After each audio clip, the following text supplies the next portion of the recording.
There it is. Numbers chapter 14, verse 33. And your children shall wander in the wilderness 40 years and bear your whoredoms until your carcasses be wasted in the wilderness. Now, while I was getting this precept, I want y'all to take a second to listen to this music. Listen to this. What is this music promote? I'm happy he put that on. This is exactly why the community is how it is. Listen to that. She talking about killing her own brothers. I'ma kill you. I'ma clap you. I'ma cut your head off. I'ma rest in peace to the dead homies. If you don't take anything from what I said today, and I'm speaking life into you, that you are a special breed according to the Most High. Give me Deuteronomy 7:6. Let me get that. Deuteronomy chapter 7, verse 6. For thou art an holy people unto the Lord thy God. The Lord thy God has chosen thee to be a special people unto himself, above all people that are upon the face of the earth. See, the reason why they put drugs in the community, right? You from Los Angeles? You from LA?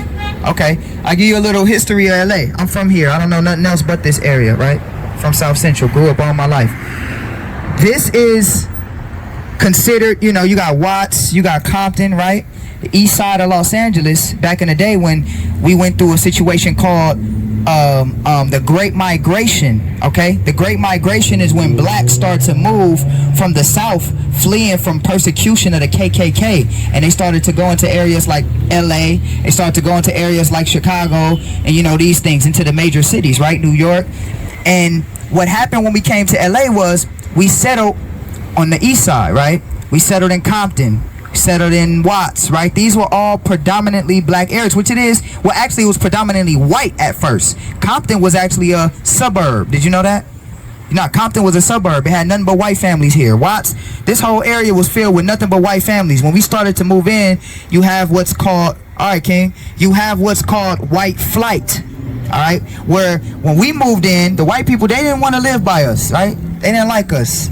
So they would move and they packed up and they went further west. Okay, that's where you get to Redondo Beach. But the funny thing about it is blacks were over there too, right? A lot of people don't know the beach over in the city of El Segundo that was owned by black people, but the government took it from them. But back to the history story of what these streets used to be. These streets used to be a place of promise. People came here looking for a better life than what they would have in the South. So when we came here, right, we had money because there were certain industries before the white man started to outsource these companies, like the locomotive industry, right, where black people had good jobs, right? We're gonna talk about our Latino brothers and sisters too, because before all of that, I gotta give props to my Hispanic brothers and sisters, because a lot of people don't know this, but California was a part of Mexico. I think back then, I can't get the time period right now off the top of my head. I probably can look it up. How much did they sell? Let me look it up. I want y'all to see how much they sold California for. What's this? How much did Mexico sell? You gotta turn it off first before you go in. Yeah. I like the mic though. Yeah, I like the mic. You can do it later though, just to keep it from. That's it. Yeah. All right, here it is, right here. Okay. It says how much did Mexico sell California away for, right, to the so-called United States, right? They sold Mexico for $15 million. All right. $15 million. Remember, California used to be a part of Mexico. So before I get a history of how LA got to where it is now, it belonged to Mexico. So all of you black people that be talking that mess about the so-called Mexicans, they need to go back to Mexico. Well, California was a part of Mexico. So let's just make it, and then to be honest, if you want to go further before that, America in general belonged to the Native Americans. So it's a lot of history that we could go into, so you could get the clarity of how we got here today. So, but that's another story. I just really want to give props. There we go. I just really wanted to give props to my Latino brothers and sisters. So now back to the Great Migration, right? Which was what happened to black people and how black people got into Compton, LA, Watts, places of that nature, right? When we got here fleeing from the KKK, what happened? The white people moved out because this whole place, this whole area used to be a suburbs. Now it's the hood. We Avalon and Imperial. Y'all know what go on. We were just talking about that A&T Burgers. Y'all know what happened over there. Y'all know what be going on over here on the streets. Right? It wasn't like that at first. This was a suburb. You can, you know, y'all know you can walk your dog in the middle of night back in the day in these streets. I bet we ain't even gonna be caught out here at night. But back in the day when the white people had it, yeah. Now, black people are not just savages. Contrary to popular belief, they want to paint it like black people are just savages and we're just crazy. No, we had dignity. So even when we got here, the area was still nice. I'm gonna tell you what happened when they start to outsource our jobs that we had at that time, right? The jobs we had were good jobs. We were making good money. We were making great money actually when we moved out into these areas because we were making so much good money legally. By the way, we ain't talking about the trap stars. We ain't talking about none of that. We talking about black people with their families making good legal money. Right? And you know the white boy, he hate that. He hate when black people start making good money, good legal money. So now what happens? Okay, they move to the west side, right? The white people move away. They go to the west side. They go try to go towards the beach areas. Some of them go to the valley areas. Some of them go, where they go? Where they go? Out to the desert areas in California, right? Simi Valley and all of that, right? White people start to move out. Okay? But their job wasn't done there. Give me Psalms. I believe it's 82. I'm gonna show y'all about your enemy. Okay, your enemy's crafty. This is what he did. This is a history story for our people because we want to find out just how did these streets become a place of bloodshed. It's so much blood just on this one corner alone in LA. Just on this one corner alone in LA, it's so much blood. You're not even gonna talk about in the different sections of LA. Just this one section of LA, it's blood on these streets. And I'm going to tell you, it wasn't always like that. And I'm going to tell you how it became that way. And I'm going to tell you how we can reverse this situation to fix this problem of bloodshed, of drug abuse, of alcohol abuse, of all of these things that are plaguing our communities that was strategically put in the so-called black and Latino areas on purpose to get us high, drunk, and out of our minds so that we can't think for ourselves and unify and create better homes and families for ourselves. This area is now toxic because of a systematic plan to destroy our people. And we are out here to be that slimmer of light. We know exactly where we are. We love our people. We're not afraid of our people. We're not scared of our people. We're not scared of gangbangers. We're not scared of nothing, Crips, Bloods. We're not scared of essays. We're not scared of nothing because we love our people. And we're here to talk to you and try to get you to understand that you are special than what the world tells you you are. That's what we're trying to do. Positivity. That's what we're trying to spread in the community. And I have to say, young men at that. Young men, you understand, that escaped the stigma of all young men in LA are gonna grow up and be gangbangers and die before they get to 21. We beat the odds, and not only did we beat it, but we still trying to help our other brothers and sisters that's still in it to beat the odds as well. Understand? So now let's read this in Psalms chapter 83 verse 1. Keep not thou silence, O God. Hold not thy peace. And be not still, O God. For lo, thine enemies make a tumult. See, our enemies make a tumult. What is a tumult? That means our enemies come and they conspire against us. How did our enemies? Who are our enemies? Is it the Crips down the street? Is it the Bloods down the street?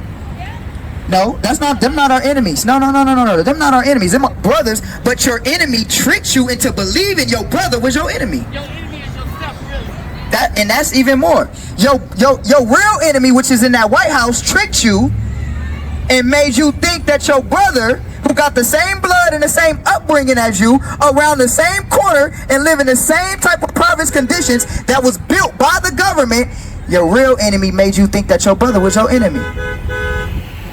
I refuse to call any of my brothers my enemies. You're not my enemy. You're my brother and I love you, and this is why we're out here, right? We know exactly where we are. We want to talk to our brothers. So our enemies came together. They conspired against us. They created a situation of a perpetual trap in our neighborhoods, and I'm gonna show you how he did that. Read. Oh, thy enemies make a tumult, and they that hate thee have lifted up the head. They have taken crafty counsel against thy people. Because what you're going to learn by the end of the day is that you are an Israelite. So-called blacks and Latinos and Native Americans of indigenous descent are the nation of Israel according to the Bible, the chosen people according to the Bible, the real Jew according to the Bible, and you're going to know that by the end of all of this. And they know that about you, but they stole your original nationality, kept you from reading, and gave you drugs instead. And gave you alcohol instead. And gave you the rap gangbanging culture instead. See, because I don't fault you. I don't fault you. I mean, it is your fault to a certain degree because we got to rise above it. But at the same time, I don't blame all of my people for the things that we've been through, because when you back a dog into a corner, the dog's going to bite you. What did the white man think was going to happen when he took all our jobs from us and made us live poor? It's been a study that has been proven that when you take and put people, human beings, in impoverished conditions, that they will eventually turn against the people in their own neighborhoods. That is a study that has happened, and it's a fact. All you got to do is research it. So when a white man took the jobs away from us when we first moved to the east side of LA, Compton, Watts, some of the first places that we actually moved to when we were fleeing from persecution in the South, and we had jobs, we wasn't gangbanging. We wasn't cripping and blooding. We wasn't doing none of that. We wasn't doing none of that. We were actually living good. But what happened? I had an interview with Rick Ross. He gave the history. He said, you know what? He said, hey, young brother, let me tell you something. The thing that made me want to sell drugs was the movie Superfly. Nah, don't do that, sis. You don't want to do that. Crack is going to destroy you. I don't want to do that. You know? Can I look at my beer right now, man? No, beer's going to destroy you. Let me show you something real quick, sis. If they, go to the front of my book. Front. Let me show you something real quick. Go to Hosea 5 and 4. Let me show you something real quick. This is why we out here. Because we love this sister. We love my sisters right here. We love my brothers right here. I'm going to tell you what this is going to do to you. Hosea 5 and 4. Watch this. Read that. Hosea chapter 5 verse 4. They will not frame their doings to turn into their God, for the spirit of whoredom is in the midst of them, and they have not known the Lord. Right. Spirit of whoredom. Actually, go here. I don't want that one yet. Go back. I actually want this one. Hold on. Ezekiel. Yeah. No. Yes. Ephesians 5 and 18, actually. Ephesians 5 and 18. That's the one. Because I want to show my brother something. Yeah, read. Ephesians chapter 5 verse 18. And be not drunk with wine, wherein is excess, but be filled with the Spirit. These drugs and this alcohol is filled with spirits. This is why our people are out of their mind when they take these things, right? Because this stuff is filled with spirits. Read it one more time. And be not drunk with wine, wherein is excess. So when you drink it too much, right? She said, you know, when you drink the wine too much or you drink the beer, I like having a good brew every now and then, but when you drink it too much with excess, it says what?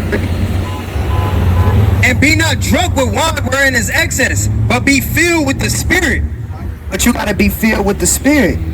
See, don't be too intoxicated, right? We don't want to do that, because then when we're too intoxicated, we can't think for ourselves, and it makes us docile, right? Read Proverbs 20:1. Book of Proverbs chapter 20 and verse 1. Wine is a mocker, strong drink is raging, and whosoever is deceived thereby is not wise. See that? Strong drink is raging, right? What happens when we get drunk? We want to fight. People get killed, right? The Bible says wine is raging. It makes our people mad. They call drinking spirits. What do they call it? Wine and spirits. Why do they call it that? Because when you get drunk, what happens? All type of seductive spirits come with that. You get drunk, a sister wake up, she don't even know she got raped the night before. You understand? Brothers get drunk and then they start shooting in the club and they kill somebody. Right? Wine is raging. See, and this is important because prior to the white man taking our jobs away and then giving us the movie Superfly, right? At the same time, when he gives us the movie Superfly to tell us the only way that black people can make money is by drug dealing. The white man started to show that on TV. So I want to show you guys. You can stay right there. You stay. Go back to Psalms. I want to show you guys that it's right in plain sight. What did he do? He took the jobs away. Then he showed you on TV that the only way the black man can make money is by selling drugs. And it started with the movie Superfly. And he been telling you on TV ever since that all black people are drug dealers. And you believe it. You believe it. You let your kids believe it. Name me one black show that deals with the main character being a black professor, and I'll show you 100 more shows that deal with the main black character being a drug dealer. Power, either a drug dealer or a rapper. What's the one with Lucius Lyon? Empire. Every show that promotes black and Latino people, you either gonna be a drug dealer, you gonna be a gangbanger, or you gonna be gay now. You either gonna be anything on black, and then the women either gonna be sluts. So what are they telling you on TV? They're programming you in broad daylight, right in your face. They are programming you to only think that you are a gangbanger, a drunk, a prostitute, or a rapper. Half of the black kids in this community, and I know because I used to work at the local middle school up here, half of the black kids in this community, they only want to be gangbangers, drunk, drinking in middle school, or they want to be a rapper. And that is the only thing that, what other thing name me a one positive show dealing with so-called black and brown people. Name me one and I'll name you 100 more white shows where white people are always prestigious. They got a whole show called ER where there's just a whole white medical staff and then they put that one black guy in it. You understand? This, you know what this is? Yeah, I do. I know exactly what how do you have this picture? Yeah, this is slavery right here. This is what our real enemy did to us. Yes, it is what you did to them. How do you feel about it? But not what I did to them, what they did to us. What you did to them. You're living their lifetime so you can see it. Was it their fault though? Was it your fault though? You know, this is why we gotta. They're born into it, so all they're doing is continuing in life. Is it their fault? I mean, don't you think something they were born into and they're born into sin? This is the reality. This is the reality of LA. See this? This is, see, all of y'all that's online, y'all think LA is this best place to be, right? Where you at? Who did it? Right? Y'all think LA is this, everybody wanted to, I had a dude tell me from somewhere on the East Coast, he told me, yeah man, you know, we got Bloods and Crips over here on the East Coast. He said, y'all got Bloods and Crips over there on the East Coast. Amen. He said, yeah. He said, hey, we look at Mecca. We look at LA as the Mecca for gangbanging. This is, so when we come there, I asked him, so what do you think what's gonna happen to you if you come to LA and you say you come to your hood where you say you from? He said, man, if I come out there, they gonna give me drugs and money. You're still mine. I said, so you think that if you come to the hood in LA, to the gangbangers that's in the communities, they gonna give you drugs and money? I said, bro, you out of your mind. It's a dog-eat-dog world out there in them streets. They gonna play you like a sucker and take all your money.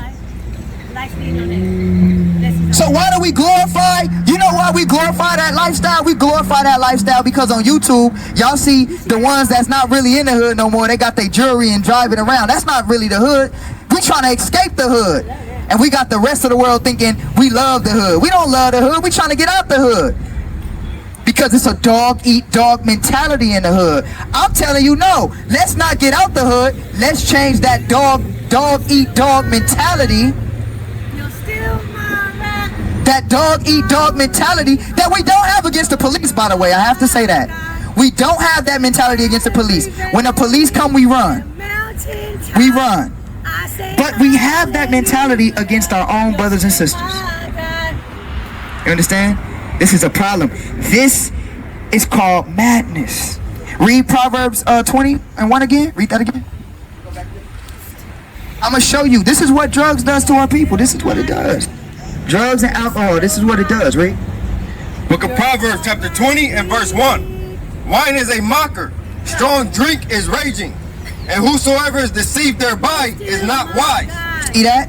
I still believe. Being a drunkard is raging. And if you fall into that, you're deceived thereby. So what happened? When a white man took the job out of the community, he said, we gotta find a drug. We gotta offer a drug. We gotta give them wine. We gotta give them drink. And we gotta alter a drug that's strong enough to take their minds. Because statistics show when a human being is seeking from depression, they run to alcohol abuse or drug abuse. Because they're trying to run away from the poverty and the things that they face in their own communities. Huh? Yeah, that's real, OG. Yeah, we trying to tell you. You know, we love you. I love these brothers right here, right? So we got to tell you the truth. Hey, God, man, come on, God, man. Thank you, King. And you know what? This made my day. For them elders to say real talk like that, I'm happy. I did my job today. Brothers. Love y'all, brothers, man. All pray. Get them on fire and clap. Because what happens is when our people get hurt, they don't give our people mental psychology or take them to get therapy. You know what they give our people to give them therapy? They give us drugs as therapy. And it doesn't even start with our, I'm talking about when we kids. They say, oh, your son got ADHD. I got a drug for him. They start your kids on drugs at an early age. And then as soon as they get on them drugs as a kid, not even understanding that their brain is not even finished developing, they prescribe your child a drug because they tell you your kid is ADHD, whatever attention disorder, and they're just being kids. Kids are kids. But they tell you your kid is not allowed to be a kid. It's a sickness. Put him on a drug. And then when he put him on that drug, there's got to be another drug to counteract the side effects from that drug. And then that drug, there got to be another drug. Next thing you know, your kid, before he hits 6th grade, he high on drugs. Preparing them for the weed smoke and for the drinking. So how can you expect a kid that's high on drugs to learn anything in school? You diagnose him with an attention disorder show me one kid that can pay attention. That's a kid. But the white man prescribes drugs at an early age. And then what does he do to the mother that's working the two jobs? What is this music promote? I'm happy he put that on. This is exactly why the community is how it is. Listen to that. She talking about killing her own brothers. I'ma kill you. I'ma clap you. I'ma cut your head off. I'ma rest in peace to the dead homies. Yeah, F you. I'll shoot you. Bang, bang, bang. Put bullet holes in your body. Why would you want to do that about your own brother? How about we take that same energy and turn it to the white man? No. We gotta love the white man, though. It's because we're under attack. Exactly. Right now, we all under attack. Yes. Do that music. You see how that music got Yeah. when that word was getting productive? Yes. You gotta understand. You see the evil? You see the evil? Feel me? But God is power. Yeah. Power over all. There's power over Right. all guns. Power over all radio. Yes, sir. You already know. You see that? Power over this. Power over everything. Everything. That's why we don't fear. We don't have the spirit of fear. We got the spirit of confidence and love. But that was a good thing because it's showing exactly why our neighborhoods are the way it is. From our culture to our music, everything is always negative. Why we can't bump music saying we love each other? Right. Give me Deuteronomy 28. Watch this. I want to listen to this. See that? We want to kill each other. Give me Deuteronomy 28. Watch this. We just talked about that. I'm in traffic with the shooters. I'm trying to go in traffic. I'm looking for somebody to kill. See that? Watch this. Read Deuteronomy 28:54. Deuteronomy. This music is gonna prove to you something right here. Watch this. Read. Deuteronomy chapter 28 verse 54.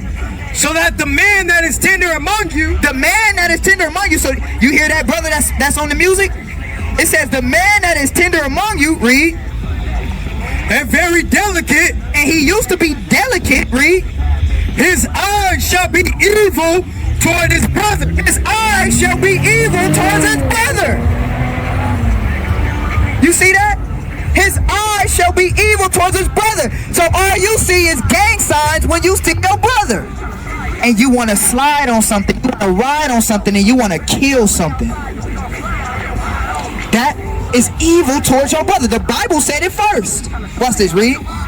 And toward the wife of his bosom, and toward the remnant of his children. And not only towards his brother is he trying to slide on, but he hate his sister too. She's nothing but a B. She's nothing but a whore. She's nothing but a sex object.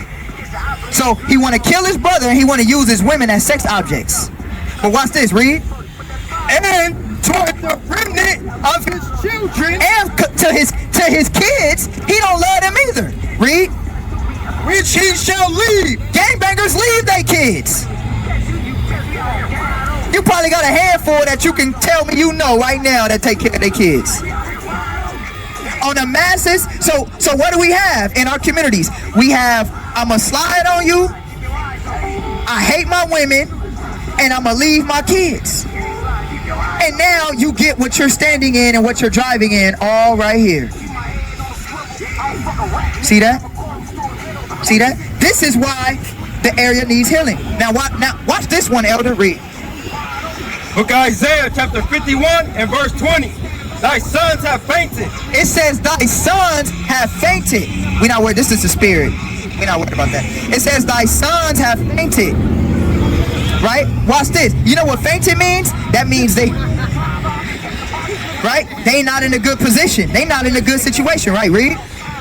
They lie at the head of all the streets. They lie at the head of all the streets. What's the head of all the streets? A corner. They lie at the heads of all the streets. Read. As a wild bull in a net. As a wild bull in a net. You ever seen a bull? Imagine putting a wild bull and putting a net over him. How wild is that bull?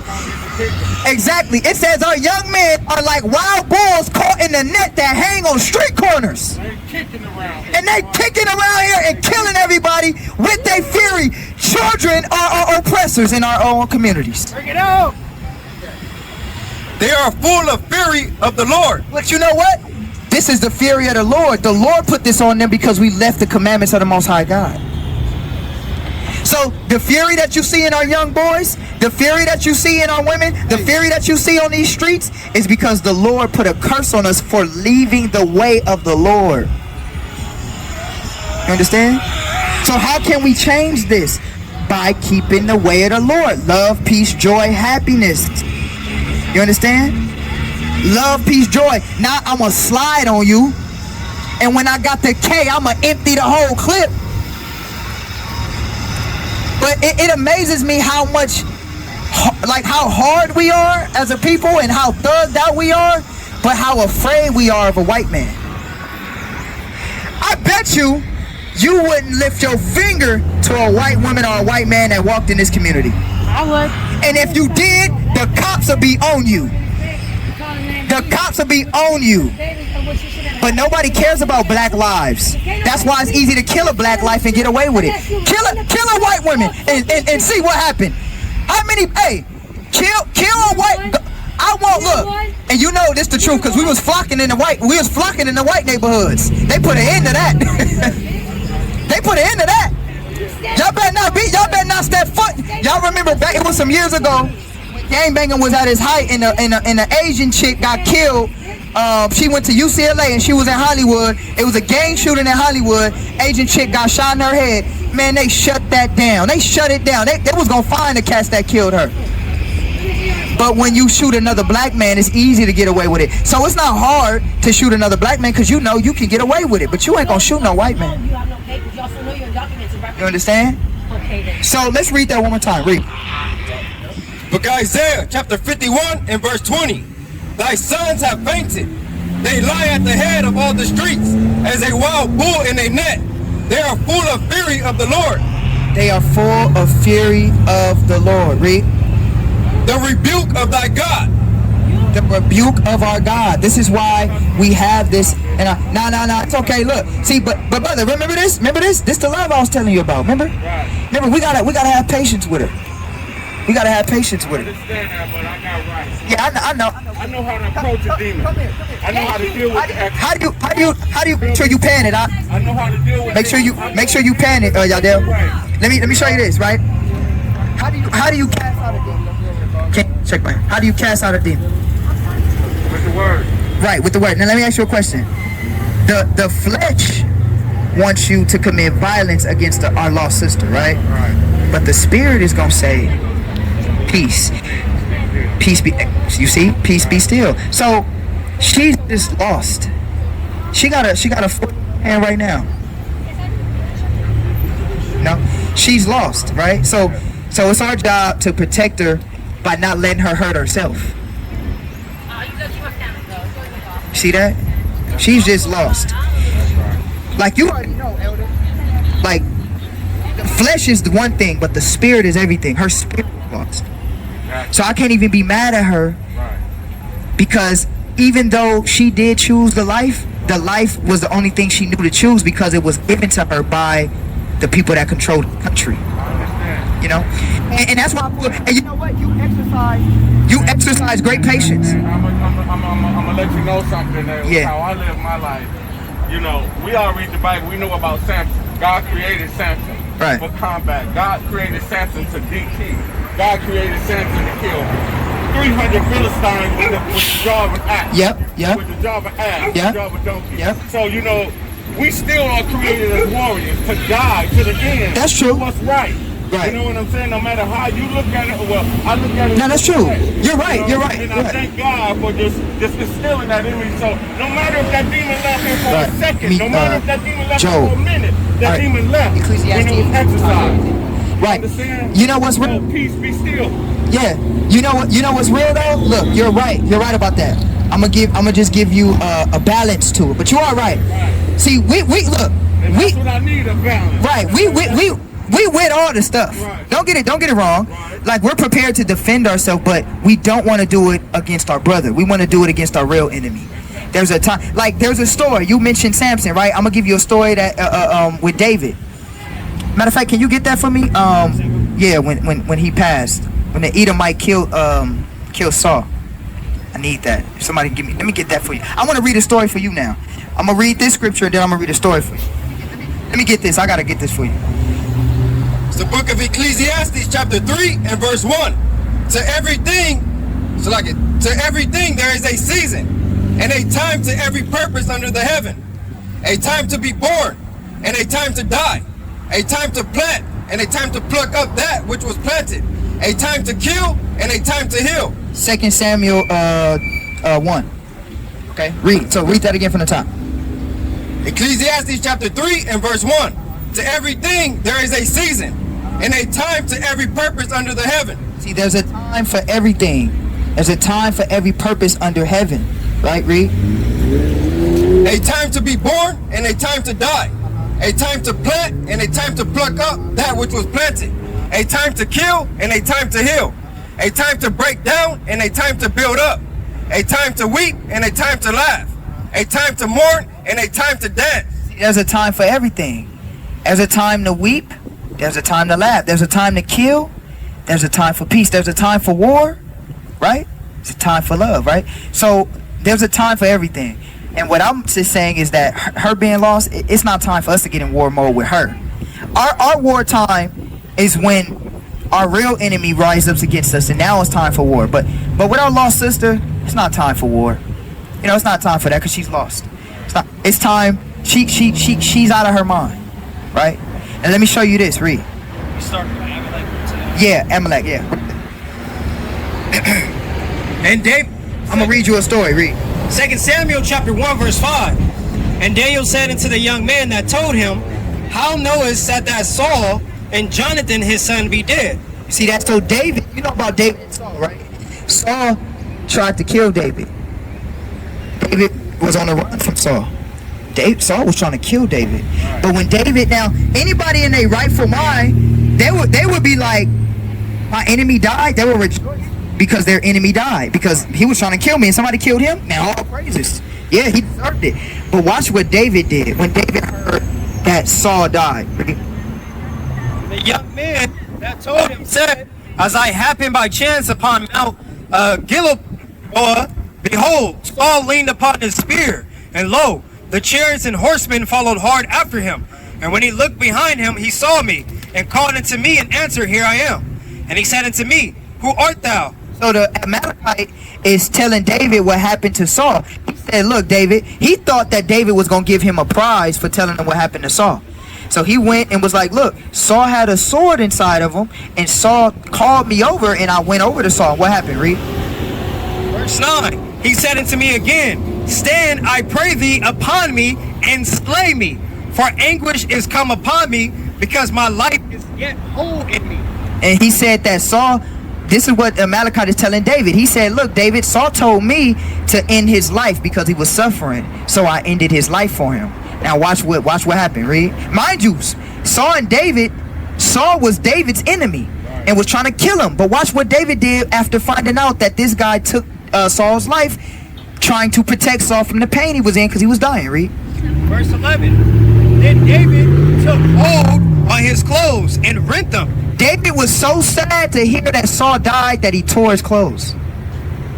Even though Saul was trying to kill him. Because David loved his own people.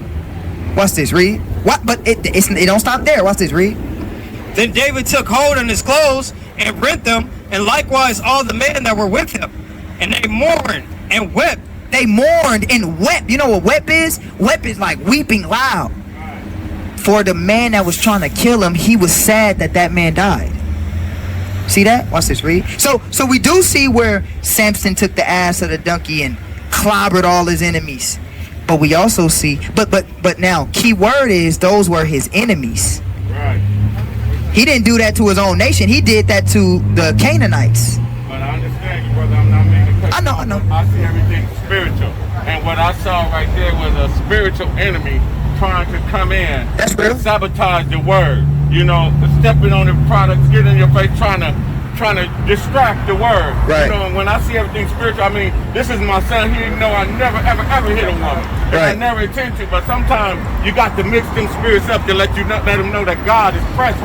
You know what I'm saying? And it just is a little whisper. Or you can look, or, you know, I'm yeah. not gonna touch it. No, you good. You good, elder. You I had good. to let that spirit Yeah, know yeah, that God was present. And he'll die to the end. That's true. So, you know, he got this. So I agree. You know, I agree. see everything spiritual. I agree. I just went under the blanket with it. I agree. But you know what? Now I agree with you. You said the Most High God used that spirit to get her out of here. But let me look at it this way though. He also used that spirit as an example of everything I was teaching. See what I'm saying? He also used that spirit to let everybody know that what I'm saying is truth. Even when they cut the music on, we didn't take that as disrespect. No. Because that's the spirit. We didn't take that as being mad or nothing like that. Right. They could have turned it up even louder. We still would have been here because it's a spirit. But the spirit is allowing us to prove our point. You see what I'm saying? You see what I'm saying? You see now you understand. Right. You see what I'm saying? Right. So we don't look at it like it's a necessarily a super attack because we know physically she can't hurt us. Right. We know physically she couldn't hurt us. Right. But now if it was a big brother that physically could hurt us, then we might have to take him down. Right. But other than that, we understand that the Most High God uses spirits to prove what he's saying. Because at the end of the day, the grand scheme of things is bigger than us. Right. So anything that happens out here is spiritual. And it's all because God wanted us to see something. And we prove it. Every single word we said, you cannot deny that the Bible is facts. Amen. See that? And that's beautiful. So her being here was beautiful because it shows just how destroyed our people are. And it shows just how powerful God is. See? Exactly. And it shows that everything we're saying is true because look at the patience that we exercised with her and our people. You see that? And that's real love. And that's what this corner needs. See, this corner don't need more fighting. It needs to be shown love. It needs to be shown peace. It needs to be shown good examples, because you're not gonna get that on TV, and you're not gonna get that in the hood unless we come out and show the hood. You understand? So we're gonna show the hood that we're about peace, and don't get it twisted. Like we read, there is a time for everything. There will be a time where we have to get prepared for war, and don't think the brothers is up here looking war ready for nothing. It's the reason. The combat. We might to defend ourselves. Yeah, like David. Go to Psalms 24. Let me see if that's Psalm 24. David tried to get his robe. Let me get that. I need that. 24. You can learn a lot from David. 24 and not Psalms, I'm sorry. It's 1 Samuel 24. Salakia. Because David was a warrior, right? Right? 24.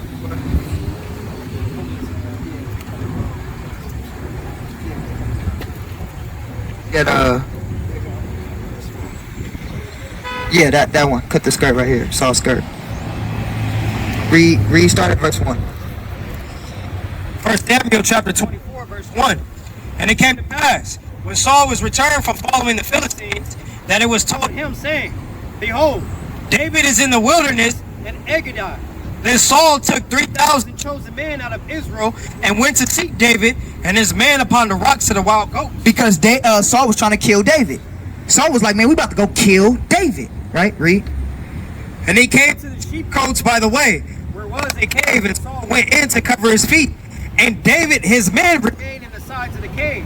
And the man of David said unto him, Behold, the day of which the Lord said unto thee, Behold, I will deliver thy enemy into thine hand. So the enemy of David, which was Saul, was delivered into David's hands, meaning he could have did whatever he wanted with him.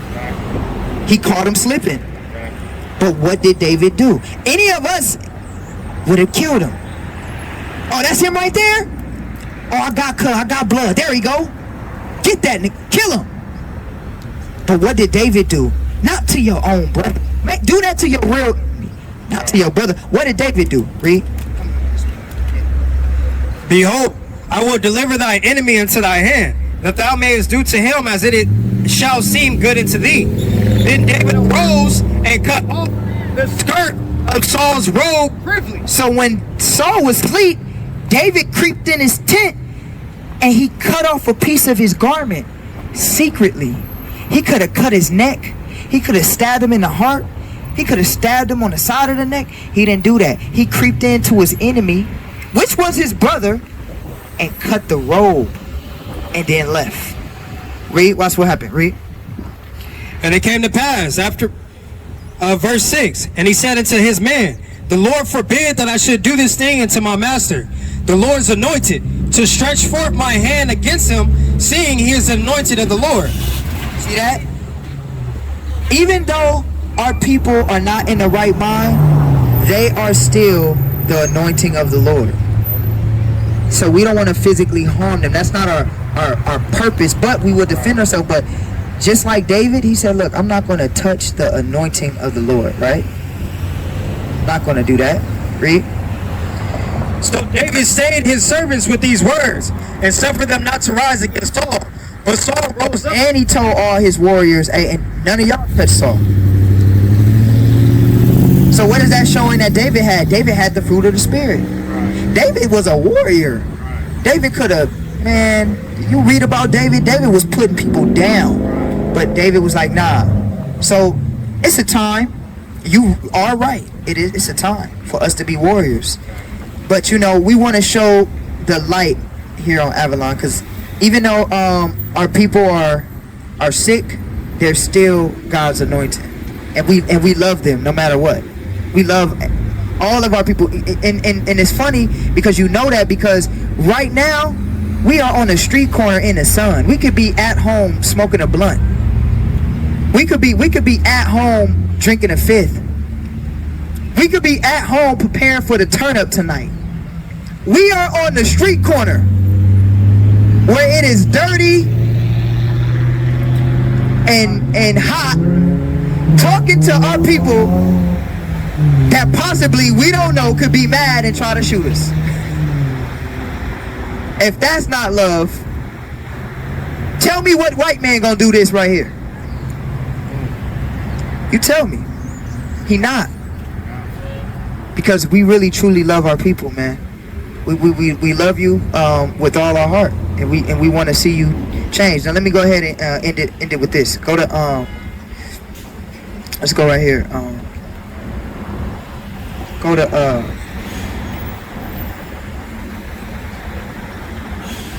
Psalms 119 and 142.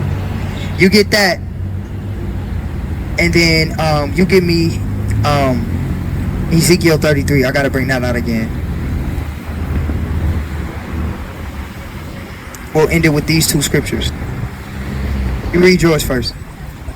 Psalms chapter 119, verse 142. Thy righteousness is an everlasting righteousness, and thy law is the truth. The law is the truth. That's what's going to help us change this community and this righteousness. If we get into the laws of God, it'll change this community like we said, right? Like we went through. All right? And all you got to do is read the 10 Commandments.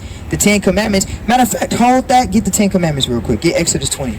I'm going to read this to you. Be the last couple verses, and I'm going to let the next brother come up. But let me get Exodus 20.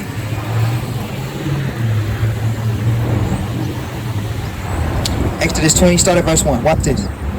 Book of Exodus, chapter 20 and verse 1. And God spake all these words, saying, I am the Lord thy God, which have brought thee out of the land of Egypt, out of the house of bondage. Thou shalt have no other gods before me. Thou shalt not make unto thee any graven image. So the first thing we got to do is we got to put the drink down, because that becomes a god to us. We got to put the weed down, because that becomes a god to us. We got to put the crack down, because that becomes a god to us. Have no other gods before him, meaning don't put nothing above him. We follow him first. If we do that, how good would our communities be? Great. Watch this. Read. Thou shalt not make unto thee any graven image. You got to stop having these images, right? These American idols like Cardi B and Meg Thee Stallion, Lil Wayne and all these rappers. We can't have those as our graven images, because that's modern day graven images, and we follow them to destruction. We got to have God as our righteous image. Read. Or any likeness of anything that is in heaven above, or that is in the earth beneath, or that is in the water